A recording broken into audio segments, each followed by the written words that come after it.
Okay, good evening all. So this is Baba Sir Biology from Kadapa district. So today మన topic SGT బయాలజీలో అత్యధిక మార్కులు అత్యధిక score సాధించాలంటే ఏ preparation మెలకువలు పాటించాలి.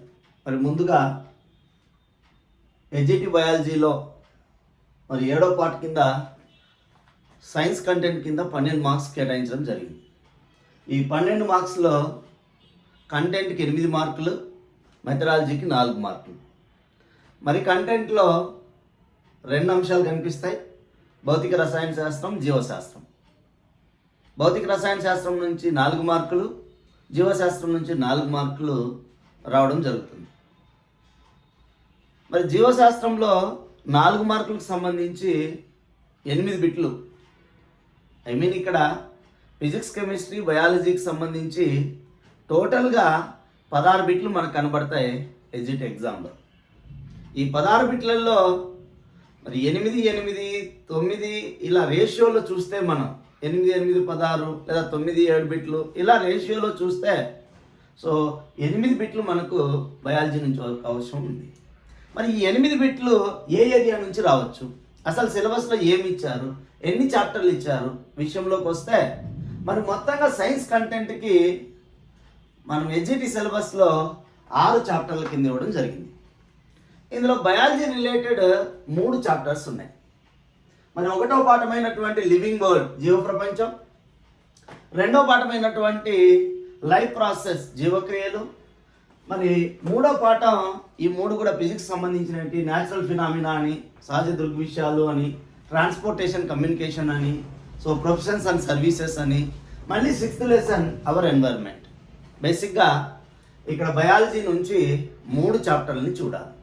1 లివింగ్ వరల్డ్, 2 లైఫ్ ప్రాసెస్, 3వది అవర్ ఎన్వైర్న్మెంట్. జీవ ప్రపంచం, జీవక్రియలు, మన పర్యావరణం. అభ్యర్థులారా, ఇక్కడ ఒక విషయాన్ని గుర్తుపట్టండి.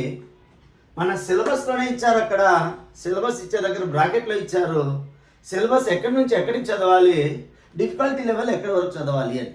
ఈ లైన్ చాలా ఇంపార్టెంట్ పరీక్షలో మనకి.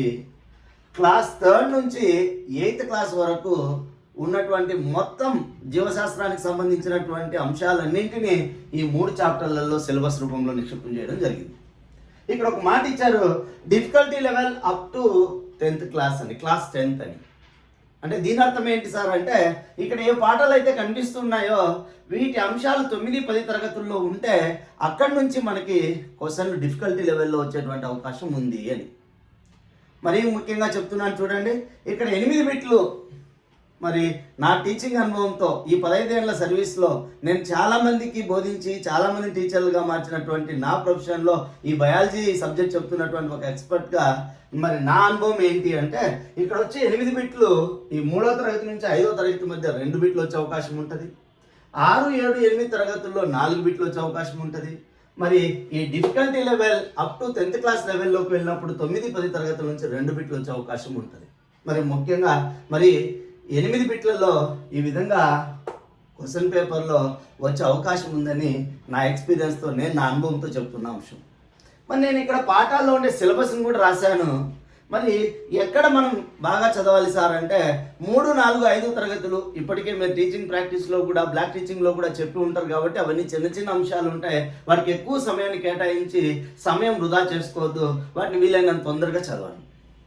ఇక 6, 7, 8 మరీ చెప్తున్నానండి, చాలా కీలకంగా మన పరీక్షలో ఎక్కువ బిట్లను ఏ బుక్ నుంచి వచ్చే అవకాశం ఉంటుంది అంటే 8th క్లాస్. 8వ తరగతి బుక్ను ఎవరైతే ఎక్కువ సార్లు కీ కాన్సెప్ట్లో ఎక్కడైతే ఎక్కువ బిట్లు వస్తున్నాయో మరి ఆ ఏరియాలని, ముఖ్యమైన అంశాలని ఈ తక్కువ రోజుల్లో మరి ఫాస్ట్గా రివైజ్ చేసుకుని ఎవరైతే 8వ తరగతి బుక్ను బాగా చదువుతారో వాళ్ళకి అత్యధిక స్కోర్ చేసే అవకాశం ఉంటుంది. మరి ఇక్కడ ఒకసారి సబ్జెక్ట్ విషయంలోకి వెళ్తే ఇక్కడ నేను కొన్ని అంశాలు చెప్తూ వస్తాను, మరి మీరు జాగ్రత్తగా గమనించండి. ఆ పాఠాల్లో ఎక్కడ మనం స్ట్రెస్ చేసి చదవాలను కూడా చూడండి ఒకసారి. మరి లివింగ్ వరల్డ్, జీవ ప్రపంచంలోకి వస్తే జీవ ప్రపంచంలో సజీవులు, నిర్జీవులు వాటి లక్షణాలు, మొక్కలు భాగాలు వాటి విధులు, మరి జంతువులు, అదేవిధంగా మానవ శరీర భాగాలు విధులు, అదేవిధంగా ఆహారం, ఫుడ్ కాంపోనెంట్స్, వ్యవసాయం, అగ్రికల్చర్ ప్రాక్టీసెస్ పద్ధతులు, కుటుంబం, కణం, సూక్ష్మజీవులు, ఆటలు. ఇక నేను కొన్ని పాఠాలు చెప్తున్నాను చూడండి. సూక్ష్మజీవుల పాఠమైన, కణం పాఠమైన, వ్యవసాయమైన, సో మానవుల శరీర భాగాల దగ్గర, జంతువుల దగ్గర, మొక్కల దగ్గర. ఏంటి సార్ ఇక్కడ అంటే సూక్ష్మజీవుల పాఠం 8th క్లాస్లో ఉన్నటువంటి సూక్ష్మజీవుల పాఠం నుంచి ఉపయోగకరమైన సూక్ష్మజీవులు, అపాయకరమైన సూక్ష్మజీవులు, సూక్ష్మజీవుల యొక్క పరిచయం, వీటిని ఈ చాప్టర్లో లివింగ్ వరల్డ్లో ఈ చాప్టర్ని ఫస్ట్ పూర్తిగా చదవండి. రెండో అంశానికి వస్తే మరొక అంశం ఏంటి సార్ అంటే ఇక్కడ కణం పాఠం చూస్తే మనం మరి 8వ తరగతిలో మనకు పూర్తిగా మీకు ఇచ్చిన సిలబస్లో చూడండి 3 టాపిక్స్ ఇచ్చాడు. స్ట్రక్చర్ ఆఫ్ సెల్ అయితేనేమి, టైప్స్ ఆఫ్ సెల్స్ అయితేనేమి, మరి కణం నిర్మాణం భాగాలు అయితేనేమి, ఈ 3 కూడా మనం 8th క్లాస్లో చూస్తాం. ఆ 8th క్లాస్లో చూసేటువంటి ఈ 3 అంశాలతో పాటుగా మరి 9th క్లాస్లో డెప్త్ లెవెల్ అన్నాడు కాబట్టి దాన్ని ఒక్కసారి 9th క్లాస్లో కూడా మీరు మరీ చెప్తున్నా కణాంగము, దాని ప్రధానమైన విధి, కణాంగము విధులు, కణాంగం నిర్మాణం పైన అంశాలని ఇక్కడ కేంద్రీకరించాలి. డెప్త్ లెవెల్ ఇక్కడ వ్యవసాయం పద్ధతులు 8th క్లాస్లో ఆహారం మరి వ్యవసాయ పద్ధతుల పాఠంతో పాటుగా మరి 9వ తరగతిలో కొంత పాఠం ఉంటుంది. 9వ తరగతిలో కొంత క్లమ్జీగా ఉంటుంది వ్యవసాయం పాఠం. మరి అక్కడ జంతువుల నుంచి ఆహారోత్పత్తి కూడా ఉంటుంది. మరి ఆ అంశాల్లో మరి మెయిన్ అంశాలని 9వ తరగతి నుంచి కొంత చూసుకుంటే సరిపోతుంది. బేసిక్గా 8th క్లాస్లో ఉండేటువంటి వ్యవసాయం పాఠం ఫుల్ ప్లెడ్జ్డ్గా చదవాలి. మరీ ముఖ్యంగా ఇక్కడ చూడండి మానవ శరీరంలో మనకు ఒక పాఠం ఉంటుంది. మరి ఏంటి సార్ అంటే శరీర కదలికలు, అంటే మానవ శరీరంలో ఉండేటువంటి ఎముకలు, కీళ్ళు, మరి ఈ అంశాలని మనం చాలా జాగ్రత్తగా సో బాడీ మూవ్మెంట్స్ అనేటువంటి ఆ టాపిక్ మీరు సిలబస్ని దగ్గర పెట్టుకొని దాన్ని బాగా చదవాలి. మిగతావన్నీ మీరు 3-4-5 తరగతుల్లో చదువుకుంటారు. జంతువుల దగ్గరికి వస్తే కూడా సో జంతువులలో చలనాలు అని ఉంటుంది. జంతువుల్లో చలనాలు అక్కడ నుంచి క్వశ్చన్ లేకుండా పేపరే ఉండదు చూడండి. సో ఈ జంతువులలో చలనాలకు సంబంధించి శరీర కదలికలు అనేటువంటి టాపిక్ని బాగా చదవాలి. ఇక మొక్క భాగాల మీద 6వ తరగతిలో మీరు ఒకసారి గమనిస్తే ఇక్కడ అన్నింటిలో కూడా 6, 7, 8 తరగతుల్లో మొక్కలకు సంబంధించిన, జంతువులకు సంబంధించిన, మానవులకు సంబంధించిన ఆ అంశాలే ఎక్కువగా ఇక్కడ క్వశ్చన్లు వచ్చే అవకాశం ఉంటుంది. 3, 4, 5 తరగతుల్లో తక్కువ ప్రిఫరెన్స్ ఇవ్వండి. ఇక లైఫ్ ప్రాసెస్ ఇక్కడ చూడండి మన సిలబస్లో ఇచ్చినటువంటి ఈ డిఫికల్టీ లెవెల్కి, ఈ డెప్త్ లెవెల్కి సరైనటువంటి అంశం ఏంటి సార్ అంటే ఈ చాప్టర్. ఇదంతా కూడా మీరు గమనిస్తే మనకి 7వ తరగతిలో ఉండేటువంటి టెక్స్ట్ బుక్లో ఉన్న విషయాలన్నీ ఇక్కడ రాశారు. మరి ఇక్కడ మనం చదివేటప్పుడే మళ్ళీ చెప్తున్నాను, న్యూట్రిషన్ ఇన్ ప్లాంట్స్ కానీ, న్యూట్రిషన్ ఇన్ అనిమల్స్ కానీ, రెస్పిరేషన్ కానీ, ఇక ట్రాన్స్పోర్టేషన్ కానీ, ఎక్స్క్రీషన్ కానీ, కోఆర్డినేషన్, నర్వస్ సిస్టమ్ కానీ, సో రిప్రొడక్షన్ కానీ.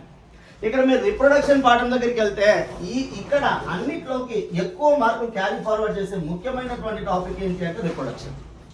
ఇక్కడ రిప్రొడక్షన్లో కూడా మరి 8th క్లాస్ నుంచి జంతువుల్లో ప్రత్యుత్పత్తికి సంబంధించి, మానవుల్లో ప్రత్యుత్పత్తి విషయాలకు సంబంధించిన బేసిక్ ఇన్ఫర్మేషన్ అయితేనేమి, అదేవిధంగా 7th క్లాస్లో మొక్కల్లో ప్రత్యుత్పత్తి అంశం అయితేనేమి, ఇలా మరి మొక్కలు, జంతువులకు సంబంధించినటువంటి ఈ లైఫ్ ప్రాసెస్లో ఈ చాప్టర్ ఇక్కడ మైక్రో ఆర్గానిజమ్స్ కణం పాఠం ఎలా ఇంపార్టెంట్, ఈ చాప్టర్స్లో జంతువుల్లో శరీర కదలికలు ఎలా ఇంపార్టెంట్, మానవ శరీరంలో ఉండేటువంటి జాయింట్స్ మరి బోన్స్ ఎలా ఇంపార్టెంట్, ఇక్కడ ఈ చాప్టర్ చాలా ఇంపార్టెంట్. మరీ చెప్తున్నానండి, చాలామంది తక్కువ టైంలో మేము 10వ తరగతి చదవలే, 9వ తరగతి చదవలే, చాలామంది టెన్షన్గా ఫీల్ అవుతూ ఉన్నారు. నాకు వచ్చినటువంటి అభ్యర్థులు నాకు చెప్తున్న అంశం. సో అభ్యర్థుల కోరిక మేరకే నేను ఈ విషయాలను చెప్తూ ఉన్నాను ఇక్కడ.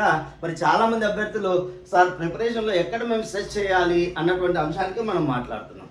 మీరు 7th క్లాస్లో ఉన్నటువంటి జీవక్రియల పాఠాలు క్షుణ్ణంగా చదివి మీకు టైం ఉండి మేము చదవగలుగుతాము అంటే దాంట్లో కొన్ని అంశాలని 10th క్లాస్లోకి ఇక్కడ డెప్త్ లెవెల్లో వెళ్ళాలి. ఈ ఒక్క చాప్టర్నే మనం difficulty level up to 10th class చూడాలి.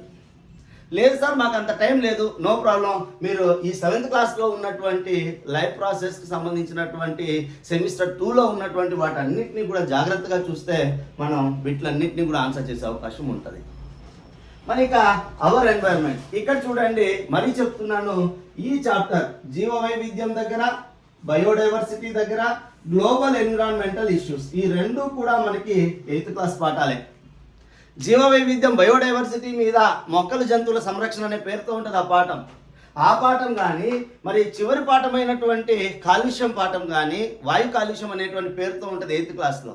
అక్కడే గ్లోబల్ ఎన్విరాన్మెంటల్ ఇష్యూస్ అని చదువుతున్నాం. గ్లోబల్ వార్మింగ్ అయితేనేమి, యాసిడ్ రైస్ అయితేనేమి, సో ఈ అంశాలే ఇక్కడ చాలా ఇంపార్టెంట్. ఇంకొకటి దీని తర్వాత మరి మురుగునీటిని శుద్ధి చేస్తాం, 7th క్లాస్లో ఉంటుంది. ఈ 7th క్లాస్లో ఉన్నటువంటి మరి ఈ వాటర్ ట్రీట్మెంట్ ప్రాసెస్ ఏదైతే ఉందో, సో మనం చూస్తున్నటువంటి మురుగునీటిని శుద్ధి చేసేటువంటి అంశం ఏదైతే దాని దశలు ఏమున్నాయో 7వ తరగతిలో అది ఇంపార్టెంట్. కాబట్టి ఈ ఏరియాస్ని మొక్కల జంతువుల సంరక్షణ, అక్కడ ఎండేంజర్డ్ అంటే ఏంటి, సో ఎండమిక్ స్పీసీస్ అంటే ఏంటి, మరి అక్కడ కొన్ని ఎగ్జాంపుల్స్తో క్వశ్చన్లు వస్తూనే ఉన్నాయి మనకు ప్రతిసారి. కాబట్టి ఈ 8వ తరగతి బుక్లో ఉన్నటువంటి ఈ 2 టాపిక్లు, ఇక్కడ ఉన్నటువంటి 7th క్లాస్లో ఉన్నటువంటి ఈ టాపిక్స్, మరి ఇక్కడ 8వ తరగతిలో 6, 7 తరగతుల్లో ఉన్న ఈ టాపిక్లు చదువుకుంటే మీరు 4 మార్కులు బయాలజీలో సాధించవచ్చు. ఇక చివరిగా నేను మీకు ఇస్తున్నటువంటి ఒక ముఖ్యమైనటువంటి సూచన ఏంటి అంటే, మెటీరియల్ కంటే కూడా టెక్స్ట్ బుక్ని నెంబర్ 1 గమనించండి. ఇక్కడ నేను కొన్ని ముఖ్యమైన అంశాలు మాట్లాడుతున్నా మీతో.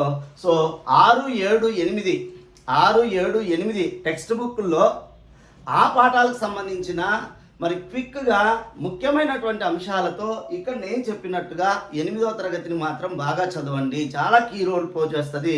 సో 8వ తరగతి టెక్స్ట్ బుక్, ఫస్ట్ టెక్స్ట్ బుక్లో ఉండేటువంటి పాఠాలని మీరు క్విక్గా చదవాలి. ఏ మెటీరియల్ అయినా ఎవరు రాసినా అందరూ కూడా టెక్స్ట్ బుక్ నుంచే రాయాలి. కాబట్టి ఇక్కడ డిఎస్సి పరీక్షకి మనకు మూల గ్రంథాలు ఏంటి సార్ అంటే ఈ టెక్స్ట్ బుక్స్.